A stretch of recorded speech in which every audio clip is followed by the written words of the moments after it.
আসসালামু আলাইকুম সবাইকে। তোমরা জানো জাহাঙ্গীরনগর ডি ইউনিটে আমাদের 4 মার্কের বাংলা এবং 4 মার্কের ইংলিশ আছে। তো এখন এই যে 4 4 8 মার্ক আর আইকিউ এর যে 4 মার্ক সেটা অলরেডি আমি ভিডিও দিয়ে দিছি আইকিউ, এবং আইকিউ আমাদের সাজেশনও দিয়ে দিছি, ইনশাআল্লাহ সেখান থেকে পড়লেই তোমার কমন এসে যাবে। এখন ইংরেজি আর বাংলা কিভাবে পড়বো আজকের জাস্ট ভিডিওটা সেই টপিকের উপর খেয়াল করো। দেখো আমি আসলে কোশ্চেন আনছি, বাট আমি তোমাকে টপিক বলে দিব। অ্যাকচুয়ালি টপিক কিভাবে বলবো একটু খেয়াল করো। বলা হয়েছে যে হোয়াট ইজ দ্য অ্যান্টোনিম, আর এখানে সিনোনিম অ্যান্টোনিম আসছে। তাহলে এই তিনটা কোশ্চেন কোথা থেকে করা হয়েছে? সিনোনিম অ্যান্টোনিম থেকে। এখন যারা মোটামুটি মেডিকেলে পড়ছো তারা মোটামুটি সিনোনিম অ্যান্টোনিম পড়ছো, এবং এতদিন পর তোমার একটা রিয়ালাইজেশন আসছে, সেটা হচ্ছে সিনোনিম অ্যান্টোনিম হচ্ছে ফিয়ামানিল্লাহ। যদি তুমি পরীক্ষা হলে পারবা, যতই পড়ো না কেন তুমি কমন পাবা না। সিনোনিম অ্যান্টোনিম এখন 4টা, দেখা গেছে কখনো কখনো 2টাও দিয়ে দিছে। তো দিলে তো কিছু করার নাই, সেটা সবার জন্যই পারবে না।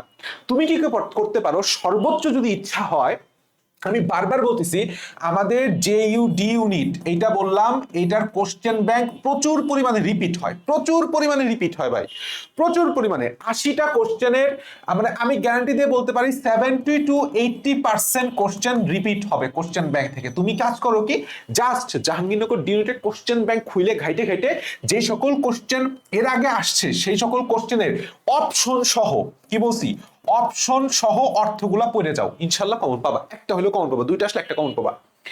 এরপরে প্রশ্নটা 4 নম্বরে খেয়াল করো, ফন্ড অফ এটা কোথা থেকে আসছে? Appropriate preposition. তাহলে 1 নাম্বার টপিক পেলাম সিনোনিম অ্যান্টোনিম, 2 নাম্বার টপিক হচ্ছে অ্যাপ্রোপ্রিয়েট প্রিপোজিশন। এখন আমি যাবতীয় যত প্রিপোজিশন ঘাটলাম, দেখলাম অ্যাপ্রোপ্রিয়েট প্রিপোজিশন সহজ। অ্যাপ্রোপ্রিয়েট প্রিপোজিশন তুমি শুরু করছো ক্লাস 7 থেকে পড়া, তার মানে তোমার অত কঠিন লাগবে না। তুমি সহজ অ্যাপ্রোপ্রিয়েট প্রিপোজিশনটা আবার একটু রিভাইজ দিয়ে যাও তোমার যে কোনো বই থেকে, অ্যাডমিশন বই অবশ্যই আছে, সেই বই থেকে অ্যাপ্রোপ্রিয়েট প্রিপোজিশনটা একবার জাস্ট রিডিং পড়ে যাও। এরপর 3 নাম্বার টপিকে আসো, insist on appropriate preposition, he is an honest man. তাহলে 6 নাম্বার যে টপিকটা পেলাম এটা হচ্ছে আর্টিকেল। আমাদের আর্টিকেলের একটা ক্লাস আছে, চাইলে সেটাও সংক্ষেপে দেখে যেতে পারো। আধা ঘন্টার মধ্যে তোমার সব আর্টিকেল কমপ্লিট হয়ে যাবে, ডিসক্রিপশন বক্সে লিংক থাকবে। আর যদি না চাও, জাস্ট আর্টিকেলের কোশ্চেনগুলা, varsity question including DU varsity কোশ্চেনগুলা সলভ করে যাও, তাতেই হবে। ঠিক আছে, ভার্সিটি কোশ্চেনগুলা সলভ করে যাও। এখানে বুঝতেই পারতেছো যে একদম বেসিক থেকে কোশ্চেন, যেমন অনেস্ট, তাই না? উচ্চারণ কি? অনেস্ট। তাহলে যেহেতু আমরা ছোটবেলা থেকে পড়ে আসছি অনেস্টের আগে এন বসেন, তাই না? Honest man, hour, an hour. এই বেসিক সহজ কোশ্চেন গুলাই তোমার জিউ ডিউনিতে ইংলিশে দিবে, কঠিন কোনো কোশ্চেন হয় না। ইফ যুক্ত এটা আসলে কোন সেন্টেন্স তুমি বুঝতে পারতেছো? তাহলে এইটা আসলে আমার 3 নাম্বার টপিক। 4 নাম্বার টপিক এখানে আমরা লিখতে পারি কন্ডিশনাল সেন্টেন্স। জাস্ট কিচ্ছু না, তুমি আরেকবার একটু কন্ডিশনাল সেন্টেন্সের যে 4টা রুল আছে, কয়টা রুল আছে? 4টা rule. Zero conditional, first, second, third conditional, রুলটা জাস্ট পড়ে যাও। কথা ক্লিয়ার? এখন দেখো 8 number, neither of the boys is present. এরপর 9 number question, the teacher along with his students is নাকি আর হোয়াট ডাজ দ্য ইডিয়ম। আচ্ছা, তাহলে 8 9 এই 2টা কোশ্চেন আসছে হচ্ছে আমাদের এর আগে কয়টা? 4 নাম্বার টপিক। 5 নাম্বার টপিক সেটা হচ্ছে সাবজেক্ট ভার্ব এগ্রিমেন্ট। এটা একটু পশ নাম, যারা আসলে বুঝতেছো না এটা আসলে কি, তারা সবাই জানো এটা হচ্ছে রাইট ফর্ম অফ ভার্বস। তো তোমাদের ইংলিশ বইতে সাবজেক্ট ভার্ব এগ্রিমেন্ট নাম থাকুক অথবা রাইট ফর্ম অফ ভার্ব শিরোনামে যাই থাকুক, সেটা একটু জাস্ট ইম্পর্টেন্ট যে রুলস গুলো আছে, সেই ইম্পর্টেন্ট রুলস গুলো পড়ে যায়। যেরকম এই যে অ্যালং উইথ, এটা একটা ইম্পর্টেন্ট রুলস।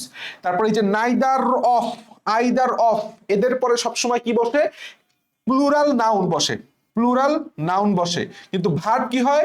ভার্ব সবসময় সিঙ্গুলার হয়। তো আমরা এইভাবে বলতাম যে এনপিভিএস, অর্থাৎ নাউন প্লুরাল কিন্তু ভার্ব সবসময় সিঙ্গুলার হবে, নাইদার অফ, আইদার অফ। হ্যাঁ, এগুলো হচ্ছে প্রিপোজিশনাল ফ্রেজ। যাই হোক, তাহলে এটা বললাম ইম্পর্টেন্ট রুলস এর মধ্যে পড়ে, যে কোনো বইতে তুমি এই রুলস গুলো একদম প্রথম দিকেই পাবা। আচ্ছা, এরপরে যাবতীয় যে প্রশ্নটা দেখতেছো 10 নাম্বার প্রশ্ন, আমাদের টপিক 6, এটা হচ্ছে ফ্রেজ এন্ড ইডিয়মস থেকে আসছে।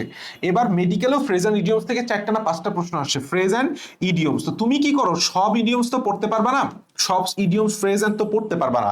তো ইডিয়মস ফ্রেজের একটা দাগানো পিডিএফ আমি ডিসক্রিপশন বক্সে দিয়ে রাখছি, পারলে সেটা পড়ো।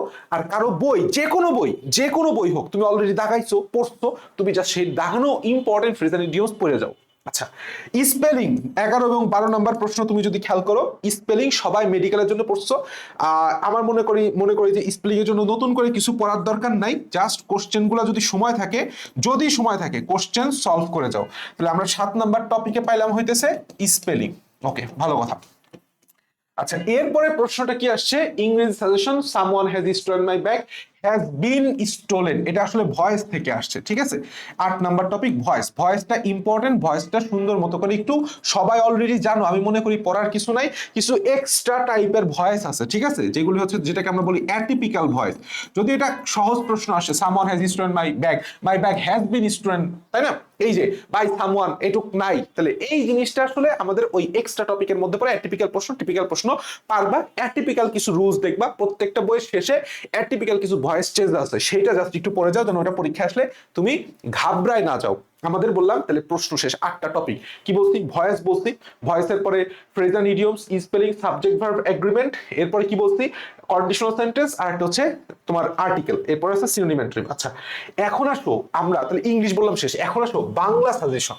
এখন বাংলা সাজেশন বললাম আমরা অলরেডি দিয়ে দিছি, হাতে গোনা কিছু গুরুত্বপূর্ণ টপিক, একদমই সিম্পল, এর বাইরে ইনশাল্লাহ আসবে না। এখন প্রশ্ন হচ্ছে বাংলা পড়বো কই থেকে? বাংলা বইটা আসলে সবচেয়ে ভালো হচ্ছে 9-10 এর ব্যাকরণ বই, এইটা পড়তে পারলে আর কিচ্ছু লাগে না। এখন যার 9-10 এর ব্যাকরণ বই নাই, যার 9-10 এর ব্যাকরণ বই নাই, তারা 9-10 এর ব্যাকরণ বই ব্যতীত বাজারে যে কোনো তোমার কাছে যদি ব্যাকরণ বই থাকে সেটা ফলো করো, যদি না থাকে ভাই তুমি জাস্ট কিচ্ছু না, ব্যাকরণের জন্য কোশ্চেন ব্যাংকটা ব্যাখ্যা সহ একটু সলভ করো, ব্যাখ্যা সহ সলভ করো, ইনশাল্লাহ আর কিছু লাগবে না। বাগধারা সবচেয়ে বেটার হয় 9-10 এর বইটা একটু জোগাড় করে পড়া, বা 9-10 এর বই অলরেডি যদি তোমার কাছে আসে থাকে রিভাইজ দেয়া। এক কথায় প্রকাশ, সন্ধি, সমার্থক শব্দ, সমাস, বানান, এইগুলা হচ্ছে আমার কি 5টা, 1 2 3 4 5টা হচ্ছে আমার গ্রামাটিক্যাল টপিক। আর একটা আছে বাংলাদেশের জনপ্রিয় সাহিত্যিকদের নিয়ে গুরুত্বপূর্ণ তথ্য, এটা তোমার সাধারণ জ্ঞান বইতেও আছে, এটা তোমার এইচএসসি বাংলা বইতে কবি পরিচিতির মধ্যেও আছে। কি কি পড়তে হবে আমি তোমাকে বলি, কিচ্ছু লাগবে না। ধরো নজরুল, কাজী নজরুল ইসলাম, তারপরে তোমার হচ্ছে রবীন্দ্রনাথ ঠাকুর, তারপর হচ্ছে জসিম উদ্দিন, হ্যাঁ জসিম উদ্দিন, তারপরে হচ্ছে তোমার মাইকেল মধুসূদন, তারপরে হচ্ছে সত্যেন্দ্রনাথ, তারপরে হচ্ছে তোমার বঙ্কিমচন্দ্র। হাতে গোনা এই 5-7টা লেখকের তথ্য তুমি জাস্ট পড়ে যাও, মাথায় থাকলে থাকলো, না থাকলে তুমি এখান থেকে একটা প্রশ্ন আসলে সেটা দিলা না, একটা প্রশ্ন তোমার বললাম চান্স মিস হবে না। তোমার বললাম ওই যে আমাদের 80 থেকে তুমি যদি 12 মার্ক বিয়োগ দাও কত থাকে 68, এই 68 মার্ক আসলে তোমাকে যাচাই করবে যে তুমি চান্স পাবা কি পাবা না। অর্থাৎ বায়োলজি যে 44 মার্ক আর কেমিস্ট্রি 24 মার্ক। এই ছিল আমাদের ইংলিশ আর বাংলা সাজেশন, এর বাইরে আর কিছু তোমার এখন একেবারেই দরকার নাই। ঠিক আছে, বেস্ট অফ লাক।